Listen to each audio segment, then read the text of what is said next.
নিজের চোখে দেখা কিছুদিন আগে একটা জানাজা পড়িয়েছে, খোদার কসম করে বলছে 6:30 ইন্তেকাল করেছে। হসপিটালের বিল দেনেওয়ালা নাই, 4 সন্তান, অ্যাম্বুলেন্সে ঘরে ঘরে আসবে, 1000-1200 টাকার বিল দেনেওয়ালা নাই। কি বুঝলেন? ক্ষণস্থায়ী দুনিয়া।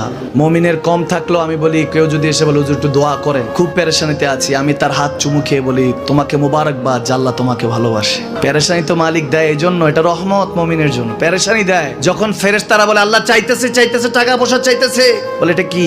বলে ফাসেক, দে বিদায় কর। তার চাওয়া চাই বিরক্ত লাগে, বিদায় কর, কি লাগে দে। মমিন যখন চাইতে থাকে আল্লাহ আমাকে কিছু লাগবে, যখন একটু করে চায় আমার মাটাকে সুস্থ করে দাও, বাবাটাকে আল্লাহ আমার স্ত্রীকে, আমার আমাকে একটু তৌফিক দাও, চাইতে থাকে মমিন। আল্লাহ বলে যখন ফেরেশতারা দেখে মমিন চাচ্ছে, দেরি করতে পারে না, তাড়াতাড়ি খাজানা নিয়ে দিতে নেবে, আল্লাহ বলে রাখোস না, এত তাড়াহুড়া কিসের? তার চাওয়ার মধ্যে তো প্রেম আছে, একটু চাইতে দেস না। থাকুক না মমিন আর একটু পেরেশান, থাকুক না, থাকতে দেস না, একটু থাক, একটু থাক। পেরেশানিতে রেখে আল্লাহ মজা নেয়, মহব্বত নেয়, মমিনের অন্তর থেকে খুশবু নেয়। আল্লাহর বড় মায়া, মমিন যখন চায় আল্লাহ তখন মায়ার নজর নিয়ে তাকায়, হায় হায় আমার বান্দা, সুবহানাল্লাহ।